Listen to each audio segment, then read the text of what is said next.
Saya kasih satu rahasia nih buat teman-teman pecinta cupang yang selama ini ngerawat ikan cupang tapi hasilnya kurang maksimal, mulai dari warna, formnya. Nah, jadi di video kali ini saya akan ngebahas bagaimana rahasianya merawat ikan cupang di outdoor agar lebih maksimal. Mulai dari warnanya lebih cerah, mulai dari formnya lebih cakep. Nah, semua pecinta cupang pasti menginginkan hal itu ya.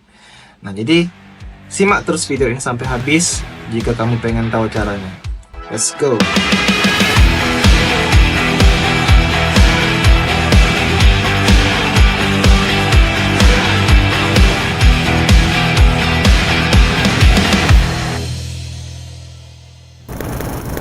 Oke, yang pertama itu sesuai judulnya ya, perawatan cupang di outdoor gitu.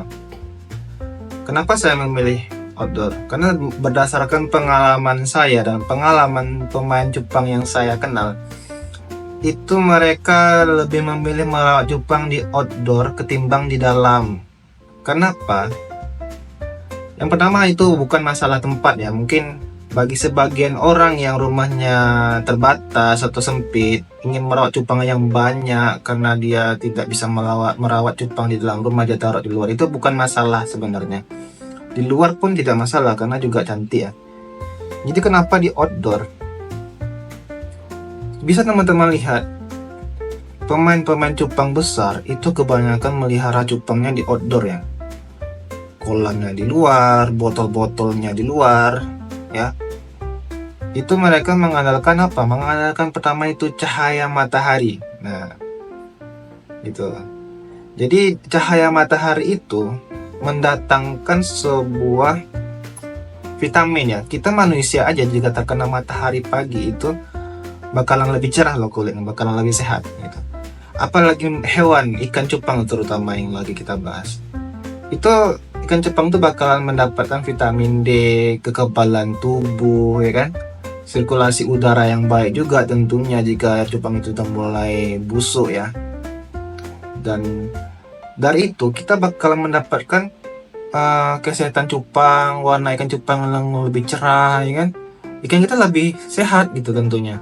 Karena apa? Karena kuman-kuman juga bakalan mati karena panasnya matahari ya kan. Terutama, tapi jangan panas juga lah, terlalu panas ya, karena kita bakalan kasih atapnya lah atau terpal gitu di atasnya ya, jaring, waring gitu, supaya tidak terlalu menembak cahaya matahari itu ke ikan cupang kita ya. Kemudian kita pilih kita punya tips yang kedua itu tadi, yang pertama outdoor gitu kan. Kenapa memilih merawatnya di outdoor? Karena itu tadi saya udah jelaskan. Yang kedua, pilih lokasi yang tepat. Nah, seperti yang saya bilang tadi juga, jangan langsung nembak ke ikan kita mataharinya. Jadi ada, misalkan nih, kita ada atap, di bawah ada ikan cupang, tapi ada matahari itu di atas atap kita.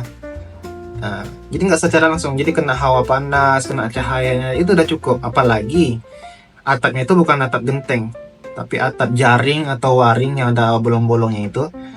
Jadi panas itu tetap masuk, cahaya matahari itu tetap masuk, tapi terhalangi oleh jaring-jaring tadi, hanya beberapa aja, jadi agak redup dan mengenai ikan cupang kita.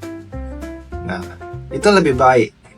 Seperti yang saya punya ini, saya mempunyai farm di belakang rumah yang di atasnya itu ada jaring yang bisa teman-teman lihat.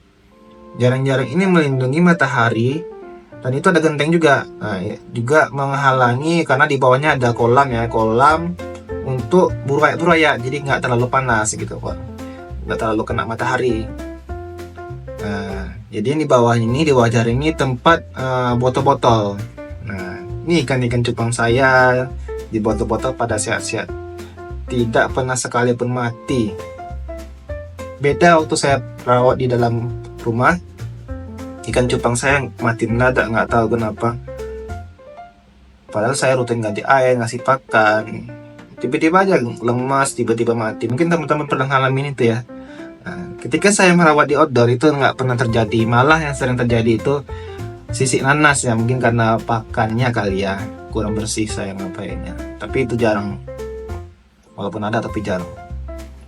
Nah, kemudian gunakan wadah yang tepat. Nah, ini misalkan teman-teman taruh ikan cupang tuh di luar gitu kan, bukan untuk dijual tapi untuk sekedar dipelihara, ditaruh di luar 24 jam di luar, tapi wadahnya kaca gitu, kaca. Nah, itu tidak direkomendasikan gitu. Kenapa saya bilang kaca tidak direkomendasikan? Yang pertama gitu, kaca itu gampang lumutan. Jangankan kaca, yang plastik botol aku kayak punya saya ini aja lumutan gitu, apalagi yang kaca. Kaca itu gampang lumutan, apalagi kalau udah terkena panas matahari. Ya, jadi yang harus kita hindari pertama itu jangan pakai kaca. Yang kedua, pakailah botol tapi yang agak gede gitu, seperti botol 2 liter, botol aqua 2 liter. Yang saya gunakan ini botol aqua 2 liter, dan toples minimal itu ya, ini karena punya saya 2 liter juga. Jika ada toples yang lebih kecil juga nggak masalah, 1,5 liter, tapi jangan pakai yang 1 liter, terlalu kecil ya. Kita juga memaksimalkan air di dalamnya. Jika terlalu sedikit, jika hari panas ikan cupang bakalan mati juga. Jadi antisipasinya, wadahnya agak besar, airnya agak full. Misalkan toplesnya segini nih, botolnya segini, air itu segini aja. Jadi ada space sedikit segini lah kira-kira, supaya tidak terlalu penuh. Kalau penuh nanti kan ikan melompat, bisa melompat ya. Tapi kalau misalkan agak space sedikit, melompat pun dia nggak bakalan bisa keluar dari toples, dari botol gitu. Jadi ada air banyak di bawahnya, walaupun hari panas, air itu cuma sekedar hangat aja, nggak bakalan kepanasan ikan itu di bawah gitu. Kecuali airnya sedikit, kalau airnya sedikit itu bakalan matikan yang kepanasan, karena semuanya panas airnya gitu, nggak ada tempat dia untuk sedikit ke bawah untuk mendinginkan badan, ya kan. Nah, itu yang harus kita perhatikan, wadah ya kan. Kemudian tempat, kemudian yang harus kita perhatikan juga itu kualitas air. Nah, kalau di outdoor ini ya teman-teman, ya walaupun teman-teman taruhnya di botol, di ember, itu pasti bakalan lumutan juga lama-lama. Ya walaupun di kaca tadi saya bilang cepat lumutan, di plastik juga lumutan, tapi lebih lama ketimbang kaca. Ya paling seminggu udah lumutan. Kalau botol nih kita pakai berbulan-bulan dia baru lumutan gini, lama. Jadi kita perhatikan kualitas air. Misalkan airnya udah lumutan, kalau saya pribadi, ya walaupun mungkin ada petani lain yang udah lumutan tetap digunakan airnya, tapi kalau saya yang mengharapkan itu juga ikan itu bakalan saya jual, apalagi saya juga ada beli partaian ya. Kalau partaian kita beli terus mati kan rugi ya. Jadi saya juga memperhatikan kualitas air gitu, kualitas air. Misalkan airnya udah lumutan, itu segera saya ganti gitu. Walaupun nggak ganti total, cuma saya semprot. Nanti waktu gantinya, waktu ganti air, sudah waktunya ganti air, kita bakalan kuras habis dan kita gosok satu persatu. Walaupun nggak terlalu bersih, setidaknya mengurangi lumut tadi. Ya, itu perhatikan yang udah lumutan, diperhatikan. Nanti saya bahas juga konten terkait mengganti air ikan cupang. Kemudian jika airnya udah busuk ya, mungkin karena teman-teman berlebih dalam memberi pakan, apalagi memberi pakan menggunakan pelet. Pelet itu bisa bikin air busuk loh. Kalau air udah busuk, ikan jadi nggak nyaman gitu. Walaupun kita taruh dia di outdoor, kuman-kumannya pada mati. Tapi kalau misalkan kebanyakan ngasih pakan dan banyak pakan yang berlebih, itu bakalan bikin air bau, amonianya kuat sekali. Itu bisa mati ikan dibuatnya. Ya, jadi tetap perhatikan kualitas air.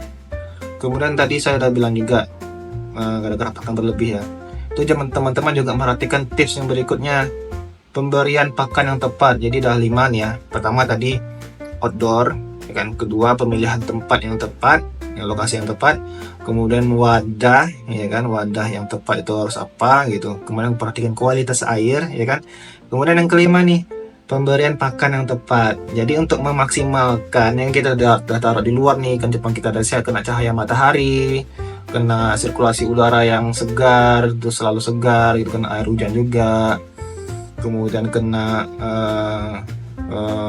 kemudian dikasih pakan yang sehat gitu kan, tempat yang oke. Nah, jadi yang kelima ini pakan yang tepat ini. supaya lebih menunjang warna dan ngedoknya tadi, form yang bagus. Makanan tepat untuk ikan cupang tuh yang pertama menurut saya itu kutu air. Nah, kutu air itu nggak bakal mengotori air kalian, percayalah. Banyak kan pun teman-teman ngasih kutu air itu pasti dimakan juga sama ikan cupang, karena ketika kutu air tuh masih hidup, itu pasti dimakan sama ikan cupang ya kan, dihap hap hap. Nah, ketika makanannya udah mati tuh, misalnya kutu air kan ada yang mati-mati tuh yang di dasar-dasar, makanannya udah habis nih di atas nih kan, ikan cupangnya kelaparan, pasti dia ke bawah tuh nonton-nontonin yang di bawah-bawah yang udah mati, itu bakal dimakan juga sama ikan cupang. Jadi kutu air tuh bakal habis total kalau kita kasih ke ikan cupang kita. Jadi jangan dibuang kalau misalkan kita dapat kutu air atau beli kutu air itu ada yang mati-mati, ketika kita membukanya ya nggak apa-apa, pakai aja, itu bakal dimakan juga sama ikan cupang kita gitu ya kan. Mungkin teman-teman pernah dengar kutu air beku ya, nah itu kan udah mati semua sebenarnya tapi tetap dimakan ya kan. Yang kedua itu cacing sutra. Cacing sutra ini sehat juga untuk ikan cupang, membentuk tulang-tulang yang lebih kuat gitu kan. Juga ada bisa meningkatkan warna juga, badan juga jadi cepat besar. Nah, jadi tapi minusnya jangan kasih kebanyakan yang karena nanti bakalan kena sisik nanas. Yang kedua bakalan airnya jadi busuk ya kan. Nah, jangan kasih berlebihan, kasih pas-pas saja. Kalau bisa jangan kasih banyak, kasih sedikit aja, nggak apa-apa kurang, yang penting sehat ikan kita, yang penting kita makan gitu. Ketiga, kalau bisa jangan kasih pelet, hindari pelet, karena kalau udah pakai pelet kena matahari itu airnya jadi butek, jadi busuk. Teman-teman tahu ya, kolam ikan lele, ikan nila segala macam itu mereka kan makannya pelet tuh, baunya nauzubillah karena makannya pelet.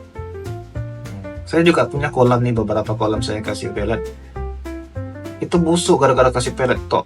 Karena ya itu mungkin ada yang berlebih ya kan. Itu ikan gupi saya cuma kasih pelet karena hobi aja melihara ya kan.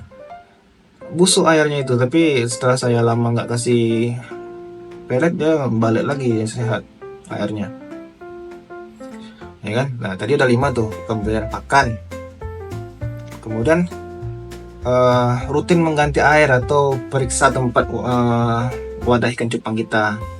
Tadi kan setelah semua itu sudah diberlakukan, kita juga harus tetap ada jadwal penggantian air ya kan. Periksa kondisi air kita ganti airnya ya kan. Kalau di sini di farm saya itu saya ganti airnya seminggu sekali, bukan karena alasan apa-apa, tetapi memang udah ya mungkin kalau misalkan saya bilang airnya masih sehat menurut saya, cuman karena saya pengen ikan saya sehat terus, saya seminggu sekali ganti air ikan cupang. Mungkin ada pemain cupang lain itu mengganti air ikannya tuh 4 atau 5 hari, kalau saya seminggu. Berhubung juga hari libur ya, hari Minggu, seminggu sekali saya ganti air ikannya biar ikan saya lebih tetap sehat. Nah setelah ganti air tuh juga dikasih kayak obat biru, garam ikan, ketapang, pokoknya perawatan seperti itu. Nanti saya buatkan juga videonya. Nah, jadi itu tadi tahapan-tahapan yang membuat ikan kita lebih sehat lagi jika ikan kita taruh di outdoor, ya kan?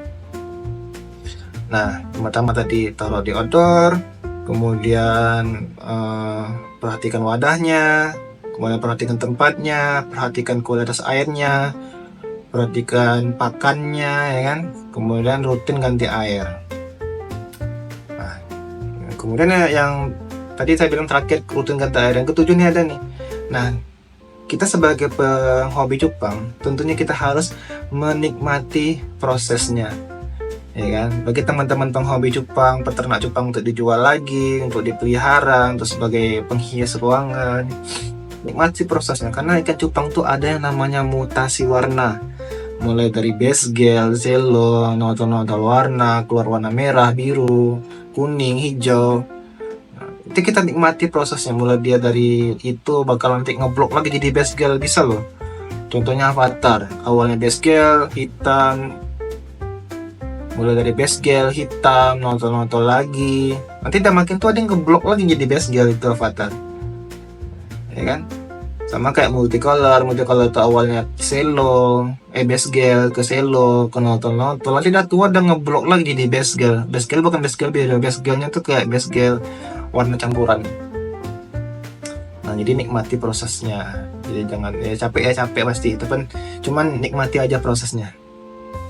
Nah, jadi itulah dia cara saya untuk merawat atau mengurus ikan cupang saya agar lebih cantik warnanya, lebih cakep formnya, ya kan? Jadi dengan cara-cara itu teman-teman bisa lebih efektif dan tentunya seru merawat ikan cupang ya. Jadi sekian dari saya, jangan lupa untuk klik tombol like, komen jika ada pendapat yang berbeda, dan subscribe untuk mendapatkan video-video saya yang lainnya. Dan jangan lupa notifikasi nyalakan supaya teman-teman tahu kapan saya upload video terbaru. Oke, Assalamualaikum.